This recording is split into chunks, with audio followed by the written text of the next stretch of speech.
RERA కార్యదర్శి బాలకృష్ణ ఇంట్లో సుమారు 40 లక్షల నగదు, కళ్లు చెదిరే ప్యాకింగ్లలో భద్రపరిచిన 2 కిలోల బంగారు ఆభరణాలను స్వాధీనం చేసుకున్నారు. 60కి పైగా ఖరీదైన గడియారాలు, 40 వరకు ల్యాప్టాప్లు, ఐఫోన్లు, బ్యాంకుల్లో కోట్ల డిపాజిట్లు, పదుల సంఖ్యలో విల్లాలు, ఫ్లాట్లు, భూముల పత్రాలు వెరసి బుధవారం రాష్ట్ర అవినీతి నిరోధక శాఖ దాడుల్లో Telangana real estate regulatory authority కార్యదర్శి ఎస్ బాలకృష్ణకు సంబంధించిన ఏకంగా 500 కోట్లకు పైగా ఆదాయానికి మించిన ఆస్తులు బయటపడ్డాయి.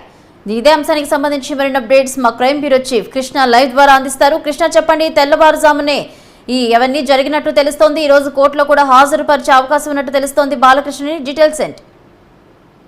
భవానీ, ఏదైతే ప్రస్తుతం రెరా కార్యదర్శి, ఆ తర్వాత హెచ్ఎండిఏ మాజీ డిప్యూటీ డైరెక్టర్గా పనిచేసిన శివబాలకృష్ణ ఇంట్లో ఏసీబీ అధికారుల సోదాలు ముగిశాయి. ఇప్పటి వరకు దాదాపు 24 గంటల పాటు 20 చోట్ల కూడా, అంటే ఆయన ఇంటితో పాటు నానక్రామ్గూడలో, అలాగే మణికొండలో ఉన్న ఆయన ఇంటితో పాటు బంధువులు, స్నేహితులు, అలాగే ఆయన బినామీ పేర్ల మీద ఉన్న ఆస్తిపత్రాలు ఎవరైతే ఉన్నారో వారి ఇళ్లలో అన్నిట్లలో కూడా 24 గంటల పాటు ఏసీబీ అధికారులు సోదాలు చేయడం జరిగింది. ఈ సోదాల్లో దాదాపు 400 నుంచి 500 కోట్ల రూపాయల మేర ఆస్తులను గుర్తించడం జరిగింది. ఆయన ఏదైతే ఈ హెచ్ఎండిఏ డిప్యూటీ డైరెక్టర్గా పనిచేస్తున్న క్రమంలో ఇతను కోట్లాది రూపాయల అవినీతికి పాల్పడ్డాడని చెప్పేసి ఏసీబీ అధికారులకు సమాచారం అందింది. ఈ సమాచారం మేరకు అధికారులు ముందుగా విచారణ చేపట్టిన తర్వాత వారికి అందిన కొంత సమాచారం, ఆ తర్వాత ఆధారాల మేరకు ఈయన ఇంట్లో ఉదయం 5 గంటల ప్రాంతం నుంచి ఈరోజు తెల్లవారుజామున 4 గంటల వరకు సోదాలు అనేవి కొనసాగించారు. అయితే ఇక్కడ ఈ డిప్యూటీ డైరెక్టర్ శివబాలకృష్ణ, అతని కుటుంబ సభ్యులు సహకరించలేదని, ప్రస్తుతం 3 గంటల ప్రాంతంలో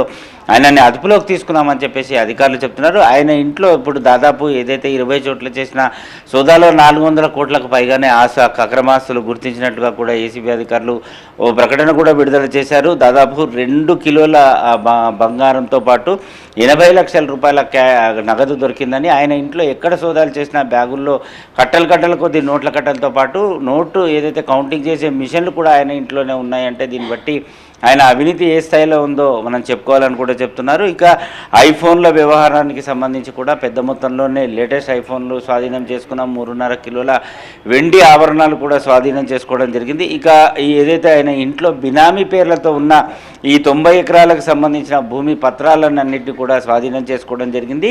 ఈ కండ్లకోయల్లో కొడగండ్లలో 17 ఎకరాలు, అలాగే కల్వకుర్తిలో 26 ఎకరాలు, యాదాద్రిలో 23 ఎకరాలు, జనగామలో 24 ఎకరాల ఈ ల్యాండ్ వ్యవసాయ భూమికి సంబంధించిన పత్రాలను స్వాధీనం చేసుకోవడం కూడా జరిగింది. అలాగే బినామీ వ్యవహారానికి సంబంధించి కూడా చాలా డాక్యుమెంట్లు స్వాధీనం చేసుకున్నాం. వారందరినీ కూడా ఒక్కొక్కరిని పిలిపించి విచారణ చేపడతామని చెప్పేసి కూడా అధికారులు చెప్తున్నారు. అయితే ఇతను ఏదైతే అదుపులోకి తీసుకున్న క్రమంలో కొంత ఏసీబీ అధికారులను అటు కుటుంబ సభ్యులు కూడా ఇబ్బంది పెట్టినట్లుగా కూడా తెలుస్తుంది.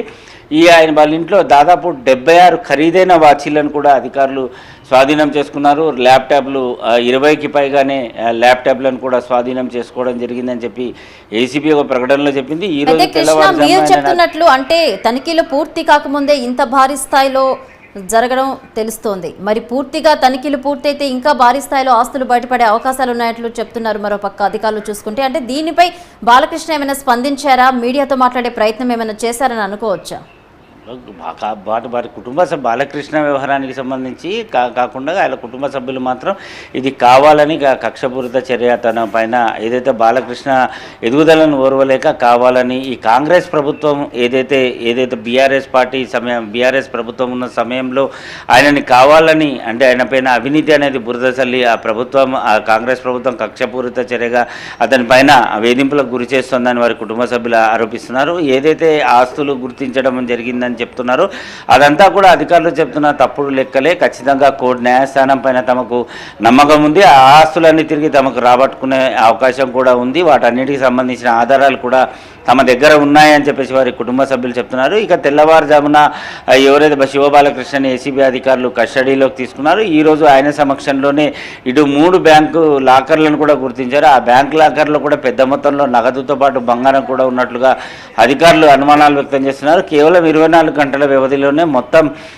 100 కోట్లు, అంటే ఇటు ప్రభుత్వ లెక్కల ప్రకారం 100 కోట్లు ఆయన బినామీ, ఆ తర్వాత బంధువుల ఇళ్లలో చేసిన సోదాల్లో బయటపడ్డ ఆస్తిపత్రాలు కూడా 400 కోట్లు కనుక బయటపడ్డాయి. ఇంకా చాలా అనధికారికంగా ఏదైతే బినామీ పేర్లతో ఉన్న ఈ ల్యాండ్ వ్యవహారాలకు సంబంధించి వాటి పూర్తి వివరాలు రాబట్టాలంటే ఆయన ప్రస్తుతానికి విచారణకు సహకరించలేదు కాబట్టి అతని కోర్టుకు ముందట హాజరుపరిచిన తర్వాత ఖచ్చితంగా కస్టడీకి తీసుకొని విచారణ చేపడతామని చెప్పేసి ఈ విచారణలో మరికొంత విషయాలు బయటపడే అవకాశమే కాకుండా అతని అవినీతి కూడా బట్టబయలే అవకాశాలు ఉంటాయని చెప్పేసి ఏసీబీ భావిస్తోంది. అయితే కృష్ణ అంటే 3 గంటలకు బాలకృష్ణను అదుపులోకి తీసుకున్నట్టు తెలుస్తుంది. మరి వాళ్ళ ఏ సమయంలో కోర్టులో హాజరుపరిచే అవకాశాలు ఉన్నాయని అనుకోవచ్చు? ఈరోజు రాత్రి మెజిస్ట్రేట్ ఇంటి ఎదుట కానీ ఆ సాయంత్రం కోర్టు చివరి సమయంలో హాజరుపరిచే అవకాశాలు ఉంటాయి. ఎందుకంటే ఆయనకు సంబంధించిన కొన్ని ల్యాండ్ వ్యవహారాలు, పేపర్ల వ్యవహారాలకు సంబంధించి, అలాగే బ్యాంకుల్లో డిపాజిట్ చేసిన ఏదైతే ఉందో ఆ పత్రాల వ్యవహారం తాలూకు, అలాగే 3 లాకర్లు కూడా ఓపెన్ చేయాల్సి ఉంటుంది. ఈ లాకర్ల వ్యవహారం సంబంధించి ఆయన సమక్షంలోనే ఆ బ్యాంక్ లాకర్లను ఓపెన్ చేసిన తర్వాత ఆ తర్వాత అతనికి వైద్య పరీక్షలు నిర్వహించిన తర్వాత మెజిస్ట్రేట్ దగ్గరికి తీసుకుపోవడం, అంటే కోర్టుకు తరలించే అవకాశాలు ఉంటాయి. ఆ తర్వాత వెంటనే కస్టడీ పిటిషన్ కూడా వేస్తామని చెప్పేసి ఏసీబీ అధికారులు చెప్తున్నారు. ఇప్పటివరకు జరిగిన ఏసీబీ సోదాల్లో ఇంత పెద్ద భారీ తిమింగళాన్ని మాత్రం ఎక్కడా చూడలేదు అని చెప్తున్నారు. కేవలం తక్కువ సమయంలో హెచ్ఎండిఏ డిప్యూటీ డైరెక్టర్గా ఉంటూనే దాదాపు 4 నుంచి 500 కోట్ల రూపాయల ఆస్తులు కూడబెట్టాడంటే ఇతని అవినీతి ఏ స్థాయిలో ఉంది అనేది ఇట్టే అర్థమవుతుందని చెప్పేసి ఏసీబీ అధికారులు కూడా కమ్ముతున్నారు. ఒక దశలో ఆయన ఇంట్లో సోదాలు చేస్తున్న క్రమంలో అటు మంచం కింద కానీ ఒక రెనోవేషన్ ఉందని చెప్పి బాత్రూమ్కి తలుపుకు తాళం వేసిన క్రమంలో ఆ తలుపు బద్దలు కొట్టి లోపలికి వెళ్తే సిమెంట్ సంచుల్లో కూడా డబ్బుల నోట్ల కట్టలనేవి బయటపడ్డాయి. చివరికి వారి ఇంట్లో ఏదైతే అటక పైన భవనం పైన వాటర్ ట్యాంకులు కూడా ప్లాస్టిక్ కవర్లో చుట్టి ఈ డబ్బులను దాచిపెట్టిన ఘటనలు అచ్చం సినిమా తరహాలో ఎక్కడికక్కడ ఆయన ఇంట్లో డబ్బుల కట్టలనేవి బయటపడడం అనేది అటు ఏసీబీ అధికారులను కూడా విస్మయానికి గురి చేసింది.